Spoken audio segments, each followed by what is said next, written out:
Alright, I'm going to read the beginning of Chapter 9 of Slip or Jump from my deck. So there will be bird sounds in the background too, probably. Hopefully that's nice. The man stood there shaking terribly. Every muscle in his body seemed to have a mind of its own, all of them restless. His elbows and arms lurched slightly, and he shifted from foot to foot as if he were standing on hot coals.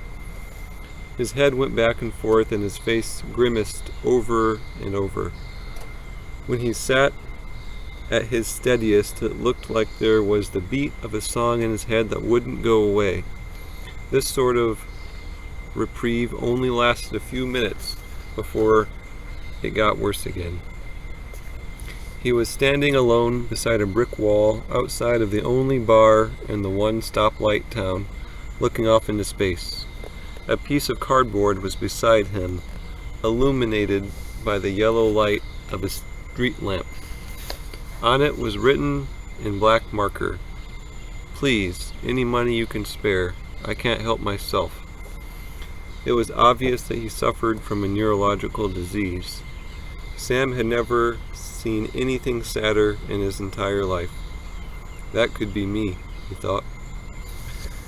Sam was covered by dust and utterly exhausted.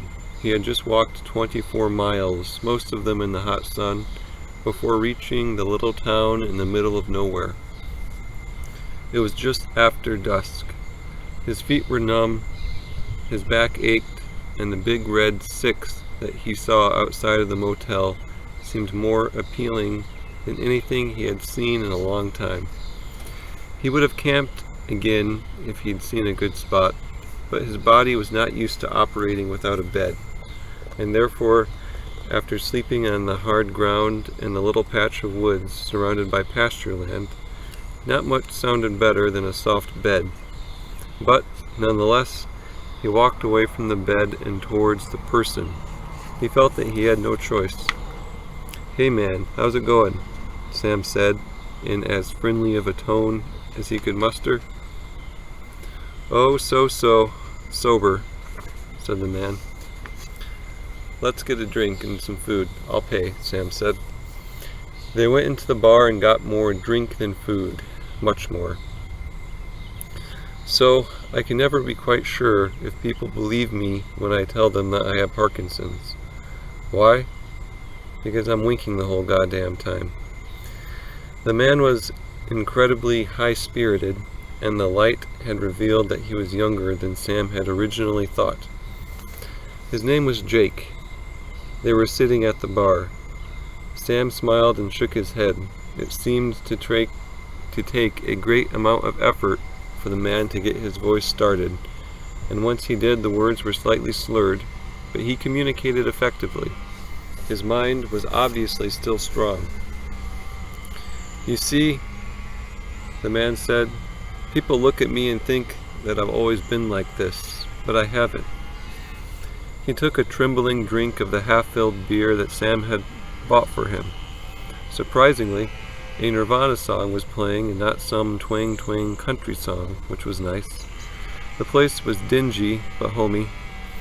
Sam's thoughts were quite clear, and he felt as good as possible given the conversation. The alcohol seemed to be working. He listened to Jake. "I felt it coming on first when I was 20 years old, 12 years ago. It was like the feeling when a fish is just starting to pull on your line, but the tugging was on my fingers. And then everything else. The awful hooks in my flesh, in my face, my legs, my toes, my chest, even in my tongue. Made me feel sorry for all of those fish that I caught when I was little. The feeling of being caught and unable to escape, it's the worst." He looked blankly ahead and shook his head wistfully. "I should have started taking chances. Not just with the ladies, I should have done that too. I mean, big chances, like life or death. Russian roulette almost. Sure, eventually I'd have lost, or won, really. But I didn't. I'd have been forever young, strong, remembered that way at least. and I would have never become this." The poor man seemed to be shaking more. Sam ran his fingers through his grimy hair, unable to say anything. The man continued, "We're all given so much life. It's like putty or Play-Doh. Most don't spread it. They just let it sit in a little blob, not making it cover any ground. And then it rots away. I look at them, with my hardening putty that can't spread, and realize what they are wasting. But most of them won't realize what they're wasting until it's too late, if they ever do. I guess that I shouldn't care, but I do." Sam nodded his head and was able to speak after a few moments. It had been incredibly powerful to hear Jake say these things. "I feel where you are coming from," Sam said. "I actually have my own little anecdote about it all." He knew that he was at least a little drunk because he had begun the story without even thinking about it. But he went on and said, "I keep a dream journal. Have been doing so for about a year now. I actually have this one really disturbing dream that keeps returning. Well, that's beside the point. Every night I record whatever I can remember, so there's a lot of ink about that one. And I've been realizing that I know a lot more subconsciously than I thought. It's really interesting, actually." He took a sip and continued. Jake was a very good listener. "Anyway, there are those dreams that fool you completely. You either wake up very glad to have escaped or very disappointed to have been taken away. There's another sort. I've been fairly regularly experiencing what's called lucid dreaming. You get to that point in a dream where you realize that you are dreaming, like when you are being chased by a band of sword-bearing rainbow pirates and evil dolphins, and you're like, shit, this can't be real. So you are free to do whatever you want, free of debilitating thoughts, free of reality in the dream. It's fucking awesome. Get to that point when you are awake, man. Now that's got to be the greatest feeling in the whole world." Jake was smiling all over, shaking, which was an odd combination.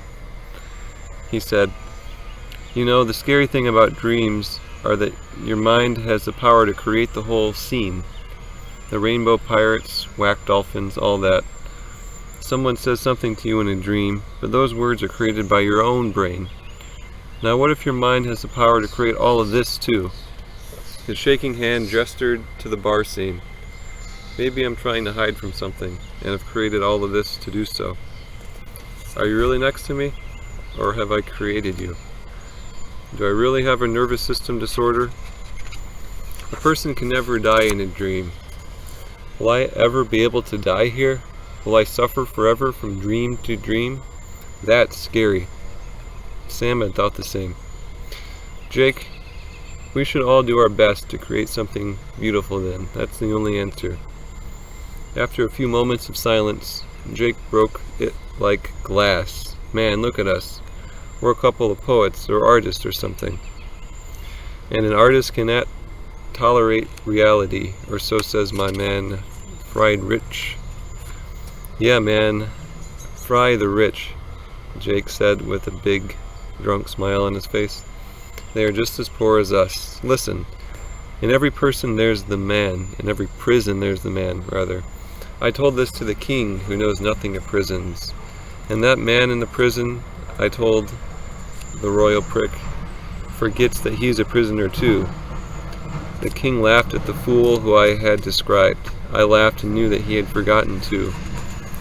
Both of them felt good, knowing that there was at least one other person thinking like themselves. They weren't that crazy. All that it takes is for another to think like you, and you become not that crazy. The two sat without any words, every once in a while taking a sip of beer for a long time. "You know, I still think that I have seen you before," Jake said eventually.